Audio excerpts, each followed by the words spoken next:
Shalom, selamat pagi adik-adik yang terkasih dalam Tuhan kita Yesus Kristus. Ibadah hari Minggu Persekutuan Teruna kita pada pagi hari ini, 13 Maret 2022 akan segera kita mulai. Namun sebelumnya kakak undang semuanya untuk bersaat teduh.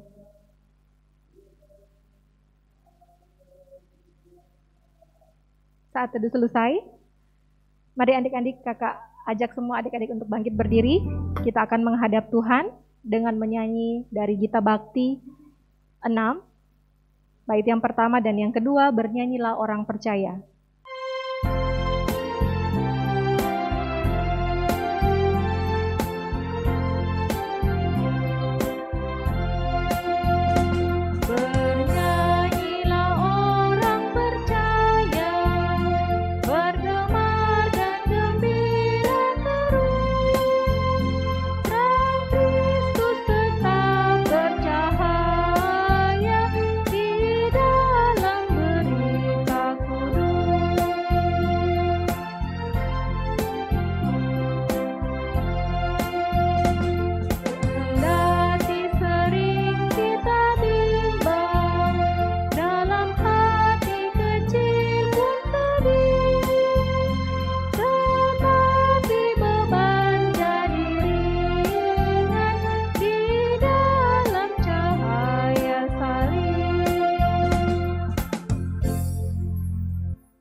Baiklah adik-adik, kita akan masuk dalam Mazmur Berbalasan. Kakak undang semuanya untuk bangkit berdiri.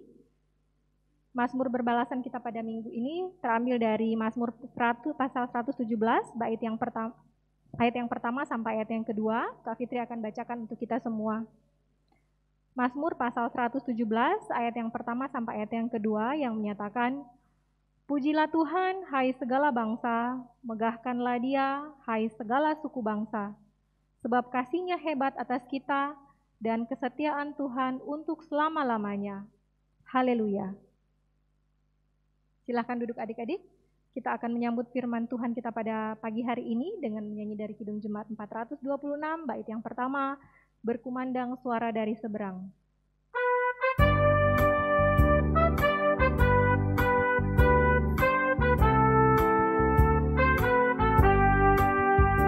Berkumandang suara dari seberang, kirilah cahaya-Mu. Banyak jiwa dalam dosa mengerang, kirilah cahaya-Mu. Kirilah berita Injil, menyentap yang terlelap. Kirilah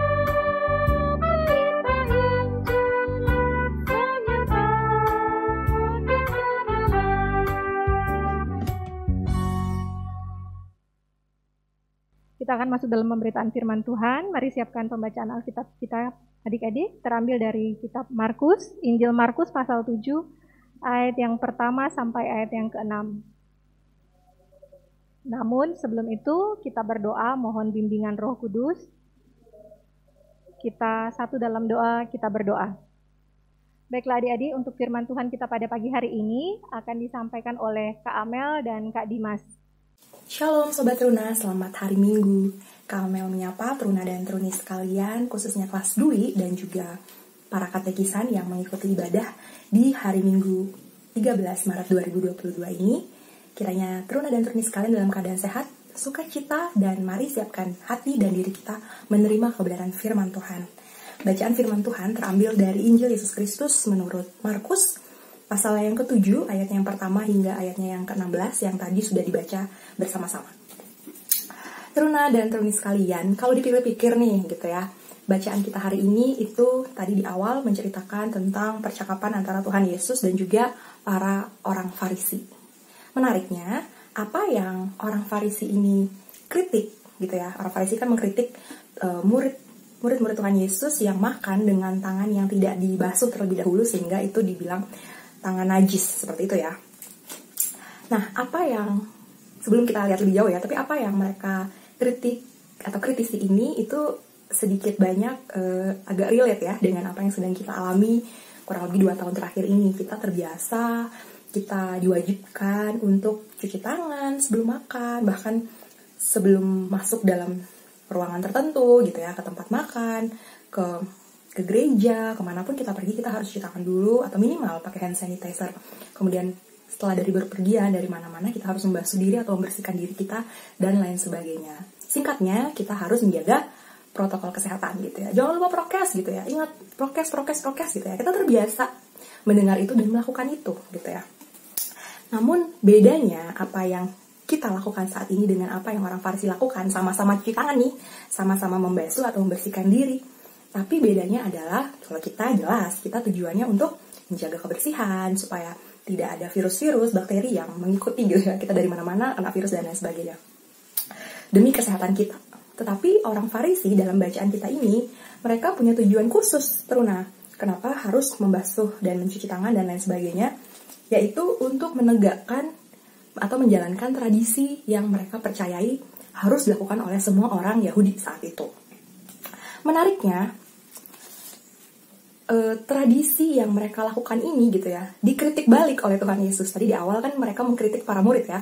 Kemudian ternyata Tuhan Yesus menjawab gitu ya, di ayatnya yang kelima dan seterusnya. Kita akan lihat ya, seperti apa. Jadi ini ada perbedaan makna tradisi menurut orang Farisi dan juga menurut Tuhan Yesus. Perhatikan ayat ketiga dan juga ayat yang kelima. Bagi orang Farisi, tradisi itu atau kebiasaan-kebiasaan yang mereka lakukan itu adalah adat istiadat nenek moyang. Ya, kita bisa lihat di ayat yang ketiga, ayat yang kelima disebutkan adat istiadat nenek moyang. Tapi perhatikan apa yang Tuhan Yesus lihat gitu ya tentang tradisi yang mereka lakukan.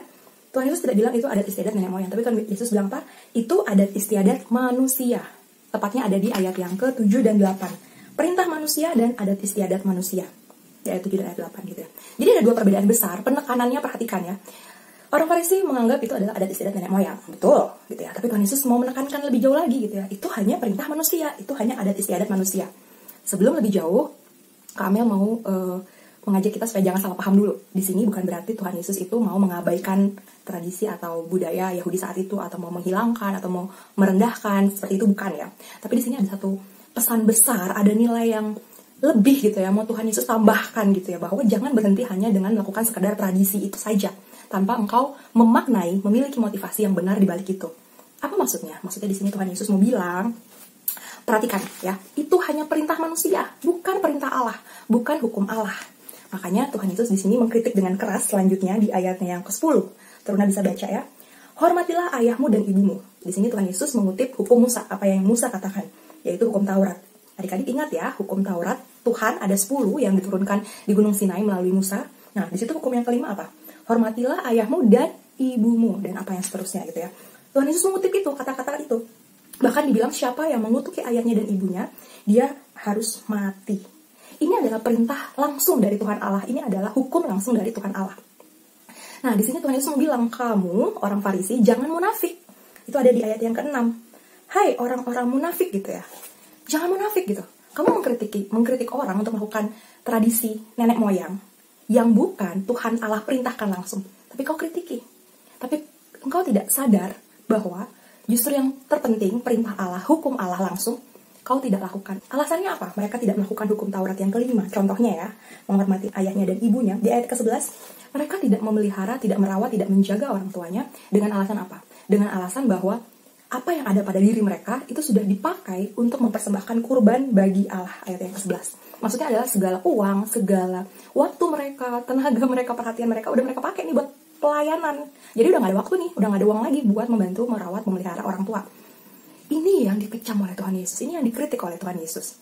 Padahal itu adalah perintah utama dari Tuhan Allah. Perintah maksudnya utama itu maksudnya itu adalah perintah dari Allah langsung, bukan perintah manusia. Seperti adat istiadat mereka yang tadi mereka kritisi itu. Sampai sini Teruna paham ya, maksudnya Tuhan Yesus ini bukan mengabaikan adat istiadat Yahudi, tapi justru menambah nilai lebih gitu loh. Kalau kamu melakukan adat istiadatmu yang adalah baik gitu ya, cuci tangan kan baik ya, membasuh diri itu kan baik ya, membersihkan peralatan apa segala macam itu kan baik ya, tidak salah ya. Tapi itu jangan yang dijadikan yang utama. Kau lupakan yang terpenting gitu ya, itu hukum Allah. Yang harus kita taati pertama-tama itu adalah perintah Tuhan Allah. Baru yang lain-lainnya mengikuti. Nah, Teruna yang terkasih, di sini tidak melakukan apa yang Allah perintahkan itu sama dengan dosa. Ya, jadi jangan kita lebih menaati manusia, melakukan tradisi nenek moyang, adat istiadat dan lain sebagainya, tapi kita tidak melakukan apa yang Allah perintahkan. Sedangkan kita tahu, kita harus sadar, kita ini adalah milik Allah gitu ya. Nah, teruna yang terkasih, sebagai anak-anak Tuhan, sebagai milik kepunyaan Allah, kita justru harus menaati peraturan atau perintah Allah terlebih dahulu di atas hukum-hukum manusia, di atas tradisi-tradisi, kebiasaan-kebiasaan yang dilakukan oleh orang-orang di atas kita, orang-orang tua kita, atau nenek moyang kita, dan lain sebagainya. Bahkan di atas aturan-aturan gereja. Nah, ini menarik teruna. Mari kita perhatikan, apakah di gereja kita ada tradisi, ada kebiasaan, ada aturan-aturan yang bertentangan dengan firman Tuhan. Kalau ada, kalau teruna temukan itu, coba pertanyakan dan coba engkau pikirkan gitu ya. Apakah peraturan itu melawan firman Tuhan? Kalau melawan, engkau harus tahu yang mana harus engkau pilih. Ya, tentu saja semua peraturan yang ada dalam gereja, bukan cuma gereja kita ya, gereja secara organisasi gitu ya, itu baik pasti tujuannya. Tapi, kalau peraturan itu dinomorsatukan di atas firman Tuhan yang adalah perintah Allah sendiri, kita berdosa. Nah, mari kita lihat apa yang ada di dalam gereja, khususnya gereja kita ya saat ini. Di gereja kita itu ada kategori-kategori ya teruna. Kita sebut pelkat atau pelayanan kategorial. Ada apa aja? Ada pelayanan anak atau PA, ada persekutuan teruna PT, gerakan pemuda untuk kakak yang pemuda, kemudian ada persekutuan kaum perempuan PKP, ada kaum bapak PKB, dan juga PKRU kaum lanjut usia. Ya, ada jenjang-jenjang usia di situ, di mana setiap pelkat, setiap pelayanan, setiap persekutuan itu terdiri dari kategori usia yang sama gitu ya. PA ya anak-anak, PT anak-anak remaja, SMP, SMA, GP pemuda, dan seterusnya gitu ya. Nah, adanya pelkat beraneka ragam ini bukan untuk memecah-mecah gereja, tapi justru dipakai untuk menyatukan gereja itu sendiri, sehingga kita tidak boleh membedakan, oh karena aku PT ya udah aku fokus sama PT aja, aku nggak peduli sama pelkat yang lain gitu, aku ya udah aku sendiri aja, enggak gitu ya. Kita satu tubuh Kristus, kita satu gereja, kita harus saling membantu satu sama lain. Contoh, ketika ada pelkat yang lain punya kegiatan, contoh kemarin pelkat PKP gitu ya, ada ulang tahun, nah perwakilan dari PT gitu ya, secara individu juga membantu gitu, membantu dekorasi, membantu membuat membantu buat spanduk dan lain sebagainya. Kita membantu mama-mama kita membantu ibu-ibu kita di situ gitu ya.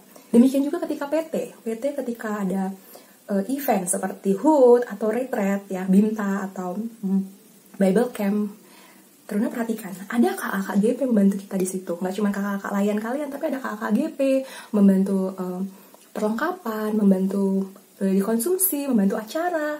Kemudian juga ada om-om dari PKB membantu di bagian keamanan dan lain sebagainya. Kita bekerja sama, kita saling menolong satu sama lain. Itu sangat indah sekali teruna. Itu membuktikan bahwa walaupun kita berbeda, tapi kita bersatu dalam pelayanan, bersatu dalam tubuh Kristus, sama-sama membangun tubuh Kristus gitu ya. Sama-sama saling mendukung dalam pelayanan. Itu sangat indah sekali. Ya, jadi ini adalah tradisi yang baik teruna, tradisi yang harus dilanjutkan, tradisi yang harus diteruskan gitu. Karena tidak bertentangan dengan firman Tuhan. Firman Tuhan bilang apa? Inti dari hukum Allah adalah kasihilah Tuhan Allahmu dan juga kasihilah sesamamu manusia. Nah, dengan kita saling membantu memperhatikan di antara pelkat, kita juga melakukan yang namanya hukum kasih. Kita mengasihi sesama kita. Kita sudah melakukan perintah Allah. Jadi tradisi gereja yang itu adalah baik gitu ya. Nah, berarti kita sebagai anggota pelkat, dalam hal ini pelkat PT, kita pun juga harus membawa diri kita mengasihi anggota pelkat yang lain. Contoh, kalau teruna ketemu dengan adik-adik PA, kalian harus menyayangi mereka sama seperti menyayangi adik sendiri. Ya, jangan ada ketemu adik-adik PA, kalian tahu itu anak-anak sekolah minggu dan mereka misalnya melakukan kesalahan, sebagai kakak yang baik seperti apa? Ya harus menegur ya kan. Kalau melihat mereka kesulitan, sebagai kakak yang baik membantu gitu ya, memberitahu, menjaga, menyayangi adik seperti adik-adik kita sendiri. Itu adalah bukti bahwa kita mengasihi adik-adik kita di PA. Kemudian kepada kakak-kakak di GP, kita menghormati mereka, kita belajar juga dari kakak-kakak pemuda, karena nanti juga adik-adik akan masuk dalam gerakan pemuda gitu ya. Jangan takut, jangan kemudian tidak mau kenal, tidak mau menyapa kakak-kakak dari pemuda. Demikian juga kalau dengan om dan tante di PKP, PKB, bagaimana sikap kita? Ya, kita harus menghormati mereka juga sama seperti kita menghormati orang tua kita. Jadi, menghormati orang tua juga di gereja, di masyarakat. Orang yang lebih tua, bagaimana sih sikap kita sebagai anak muda? Ya, Kalau kita ketemu, kita sapa duluan. Selamat pagi om, selamat hari Minggu om, tante, shalom gitu ya. Kalau kita lewat di depan orang yang lebih tua, di depan opa oma kita, di depan PKB dan PKP yang lain, bagaimana sikap kita? Kita lewat gitu aja kayak anak yang gak tahu sopan santun. Nah itu berarti kita anak yang sibuk dengan diri kita sendiri. Kita melakukan kebiasaan yang anak zaman sekarang ya udahlah ya, itu kan anak zaman dulu yang harus hormat sopan-sopan gitu. Enggak ya, yang namanya anak Tuhan, yang namanya perintah Tuhan dilakukan oleh anak Tuhan, itu dilakukan oleh semua generasi. Itu adalah tradisi yang harus diteruskan, yaitu menghormati orang tua kita. Jadi kalau lewat ketemu orang yang lebih tua, opa oma, mari kita tundukkan sedikit, bungkukkan sedikit badan kita, bilang permisi, mengucapkan salam gitu ya. Itu adalah suatu kebiasaan yang baik. Itu adalah bukti bahwa kita menghormati orang tua. Itu bukti bahwa kita mengasihi juga, mengasihi sama kita ya. Jadi biarkan perbedaan-perbedaan yang ada dalam lingkup gereja kita tidak membuat kita terpecah-pecah, tidak membuat kita sibuk sendiri, egois gitu ya. Tapi kita saling menghargai, saling mengasihi satu sama lain, mulai dari hal-hal yang kecil. Begitu ya, teruna terkasih. Nah, poin yang berikutnya gitu ya. Coba dipikirkan, apalagi ada tradisi-tradisi di masyarakat mungkin atau di keluarga kalian yang itu sebenarnya sesuai nggak dengan firman Tuhan. Contohnya nih, kita tinggal di daerah atau di wilayah yang punya kebiasaan kalau lewat jalan yang sepi atau lewat jembatan atau lewat pohon yang besar, kita sedang naik kendaraan, kita klakson, kita ngebel gitu ya. Apakah kita ikut-ikutan tradisi seperti itu? Kalau kita lakukan, apa tujuan kau lakukan itu? Kalau kita tahu itu hanya supaya tidak ada binatang gitu ya, ada anjing tiba-tiba lewat kemudian jadi kecelakaan, itu nggak apa-apa gitu ya. Supaya memberi tanda bahwa ada kendaraan lewat, supaya misalnya di daerah bukit atau di daerah mana yang biasa suka ada sapi gitu kan ya, biar nggak kaget gitu kan, ada sapi tiba-tiba nyebrang, kita beri tanda, itu nggak apa-apa gitu ya. Supaya anjing nggak tiba-tiba lari, kucing lari, kaget kita ada kendaraan lewat, kita nggak apa-apa gitu ya. Tapi kalau tujuan kita menekan klakson atau mengebel itu supaya kita bilang permisi sama penguasa di situ atau penunggu di situ, engkau takut gitu ya kalau tidak ngebel mereka ngikutin gitu, atau takut kenapa gitu ya, itu perlu dipertanyakan teruna, sesuai nggak dengan firman Tuhan? Karena firman Tuhan bilang apa? Di dalam kasih tidak ada ketakutan ya, bahwa roh yang ada di dalam kita itu lebih besar dari roh yang ada di luar gitu. Jadi jangan takut, jangan engkau menaruh kepercayaanmu pada kebiasaan-kebiasaan yang dilakukan oleh orang-orang yang tidak mengenal Allah. Kita memiliki Allah yang kita percaya, dia sudah menjaga kita, dia melindungi kita. Allah tidak akan membiarkan kita jatuh dalam celaka dan mara bahaya. Jadi kalau kita takut, berdoa kepada Tuhan, bukan melakukan tradisi-tradisi yang dilakukan oleh orang-orang yang tidak percaya ya. Jadi cek lagi motivasi kita ketika kita melakukan tradisi itu, kebiasaan itu, apa tujuannya ya. Pastikan apa yang kau lakukan itu adalah karena engkau mengasihi Tuhan, karena engkau menghormati Tuhan Allahmu. Karena itulah perintah Allah yang pertama, kasihilah Tuhan Allahmu dengan segenap akal budimu, hatimu, jiwamu. Jangan menduakan Tuhan, jangan takut dengan yang lain-lain gitu ya. Takutlah hanya kepada Tuhan dan mohon perlindungan kepada Tuhan gitu ya. Jadi itu boleh salah satu tradisi yang engkau boleh periksa. Kalau engkau masih melakukan itu dengan motivasi yang engkau takut atau apa, berhenti, tinggalkan tradisi itu karena itu tidak sesuai dengan firman Tuhan. Contoh tradisi lain misalnya, dalam keluarga kita atau mungkin di beberapa daerah gitu ya, punya kebiasaan dalam keluarga kalau ada kematian, kemudian memperingati 40 hari gitu ya.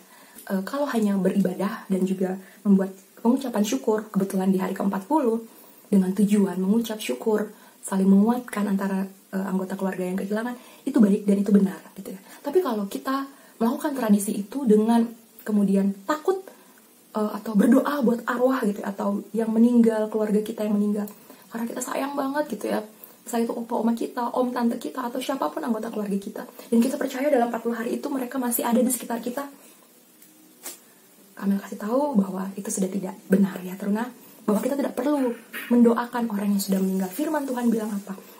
Pada saat kita mati, pada saat itulah kita sudah ada di surga gitu ya, ada di kekekalan, kita tidak ada lagi di dunia ini ya, sudah terputus kehidupan orang hidup dan kehidupan orang mati sudah tidak ada lagi. Jadi kalau kemudian ada yang menampakkan diri seperti anggota keluarga kita, hati-hati, waspada gitu ya, jangan-jangan itu adalah roh-roh jahat yang sedang menyamar menjadi anggota keluarga kita ya. Ini adalah tradisi-tradisi yang harus dipatahkan, harus dihentikan gitu ya.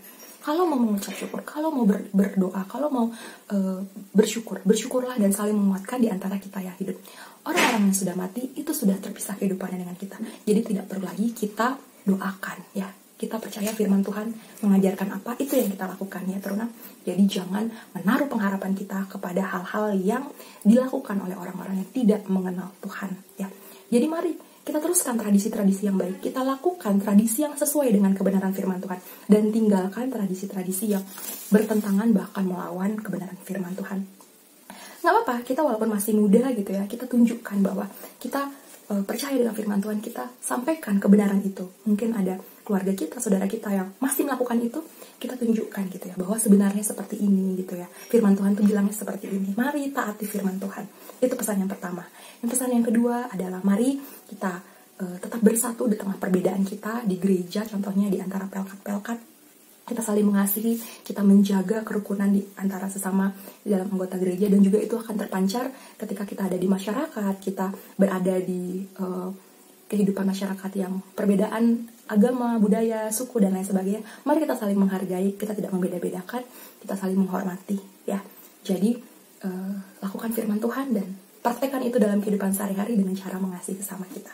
Dengan cara demikian, maka nama Tuhan akan dipuji dan dipermuliakan melalui hidup kita. Kami akhiri firman Tuhan sampai di sini. Kiranya Tuhan menguatkan, menegur, mengajarkan kita lebih dan lebih lagi agar kita memperoleh pemahaman yang benar tentang firman Tuhan. Terpujilah Tuhan. Amin. Tadi kita sudah mendengarkan firman Tuhan kita akan merespon firman Tuhan kita pada pagi hari ini dengan menyanyi dari Kidung Jemaat 426 bait yang ketiga, Berkumandang Suara dari Seberang.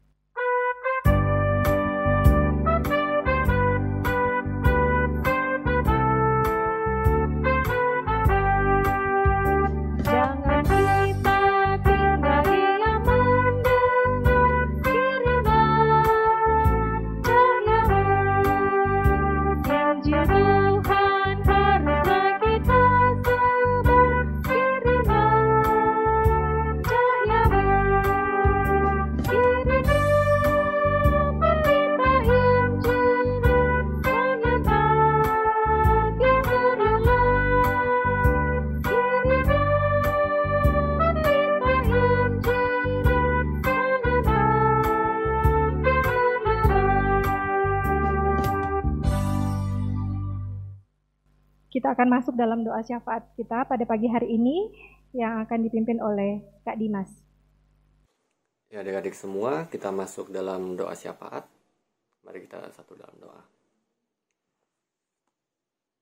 Ya Tuhan Allah Bapa kami, yang bertata di kerajaan surga, kami terima kasih untuk kasih dan penyertaan-Mu atas hidup kami.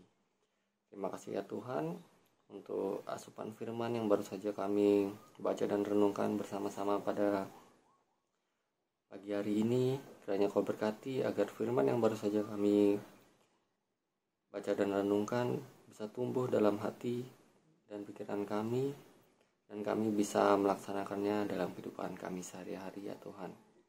Tuhan, kami juga berdoa untuk adik-adik layan kami. Kiranya Kau berkati dalam setiap kegiatan mereka di sekolah, di keluarga, dimanapun adik-adik layan kami melangkah. Kiranya Kau berkati, Engkau jaga dan Engkau lindungi, sertai Engkau tuntun ya Tuhan. Kami juga berdoa untuk keluarga-keluarga kami, untuk orang tua dari para adik layan. Kiranya Kau jaga dan Kau lindungi, berikanlah kesehatan dan kekuatan di masa pandemi ini. Kiranya Kau berkati agar kami semua bisa melewati masa pandemi ini, dan semuanya hanya dalam campur tangan-Mu saja ya Tuhan. Ya Tuhan, kami juga berdoa untuk pemerintahan saat ini. Kiranya Kau berkati setiap aparat dari tingkat terendah sampai yang tertinggi dalam mengambil keputusan dan kebijakan. Semuanya datang daripada-Mu saja ya Tuhan. Kami juga berdoa untuk rencana perayaan Pelkat PT, perayaan HUT Pelkat PT. Kiranya Kau berkati semuanya. Berkatilah kami, para pelayan-Mu ini, agar bisa mempersiapkan segala sesuatunya dengan baik.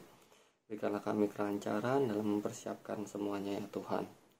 Kami serahkan ya Tuhan kegiatan kami seminggu ke depan ini hanya di dalam campur tangan-Mu.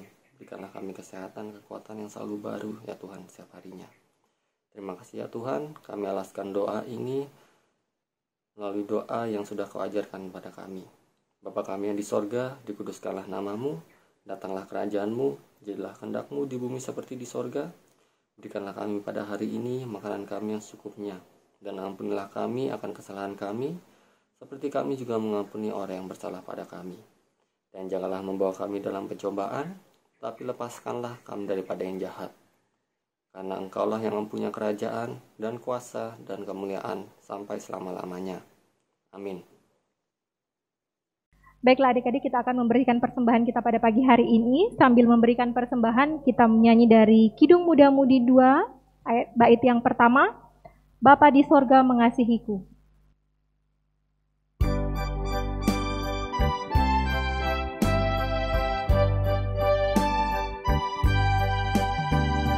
Bapa di sorga mengasihiku, aku senang dan ucap syukur. Kabar gembira tentang kasih-Nya dapat ku baca dalam Alkitab. Kasih Tuhanku sungguh besar, sungguh besar, sungguh besar. Kasih Tuhanku sungguh besar, kasih-Nya padaku.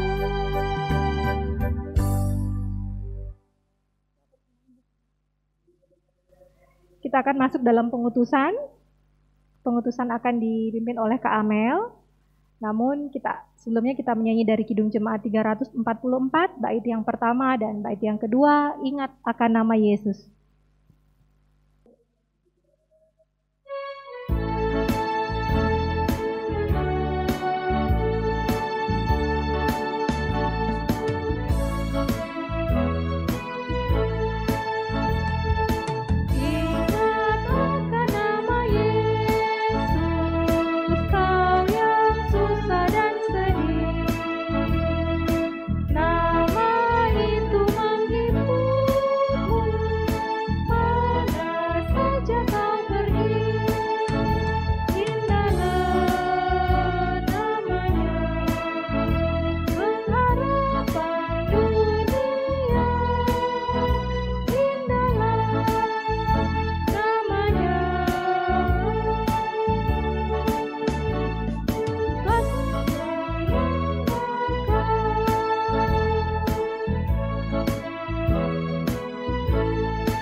Adik-adik teruna dan teruni yang terkasih, mari kita masuk di dalam pengutusan.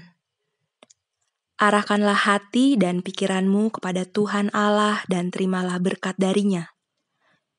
Kasih karunia dan damai sejahtera dari Allah Bapa, pengampunan dosa dan penebusan dari Allah Putra, Tuhan kita Yesus Kristus, penghiburan dan kekuatan dari Allah Roh Kudus, kiranya tinggal tetap beserta dengan engkau, mulai dari saat ini sampai selama-lamanya. Amin. Amin. Amin.